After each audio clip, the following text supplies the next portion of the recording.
တစ်ချိန်ကတစ်တောကြီးထဲမှာမောင်ကြီးဆိုတဲ့ရွှေရောင်မြင်းငယ်လေးတစ်ကောင်နဲ့မောင်ငယ်ဆိုတဲ့ဖြူဖွေးသောယုံလေးတစ်ကောင်နေထိုင်ကြပါတယ်။သူတို့နှစ်ယောက်ကအရန်ရင်းနှီးကြည့်ကြပါတယ်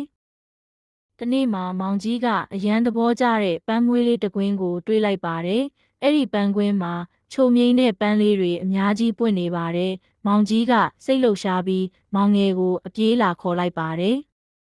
မောင်ငယ်လာကြည့်ပါချိုမြိန်တဲ့ပန်းလေးတွေအများကြီးရှိတယ်ကျွန်တော်တို့အတူတူစားကြစို့မောင်ငယ်ကအရန်ဝမ်းသာပါတယ်သူ့မိတ်ဆွေကကောင်းတဲ့အရာကိုသူနဲ့ဝေမျှခြင်းတဲ့အတွက်ဂုဏ်ယူမိပါတယ်သူတို့နှစ်ယောက်ကအတူတူပန်းမွေးလေးတွေကိုစားကြပါတယ်နောက်အချိန်တွေမှာမောင်ငယ်ကအရသာရှိတဲ့မြက်ပင်လေးတွေကိုတွေ့တိုင်းမောင်ကြီးကိုခေါ်ပြီးအတူတူစားကြပါတယ်သူတို့ကကောင်းတဲ့အရာမှန်သမျှကိုအမြဲတမ်းအတူတူဝေမျှကြပါတယ်တနေ့မှာမိုးကြီးရွာလာပါတယ်။မောင်ကြီးကသူ့ရဲ့အိမ်ငယ်လေးထဲမှာပုန်းရှောင်နေရင်မောင်ငယ်အကြောင်းစိုးရိမ်လာပါတယ်။မောင်ငယ်ကလှုပ်ထားတဲ့အိမ်မရှိဘူးလေ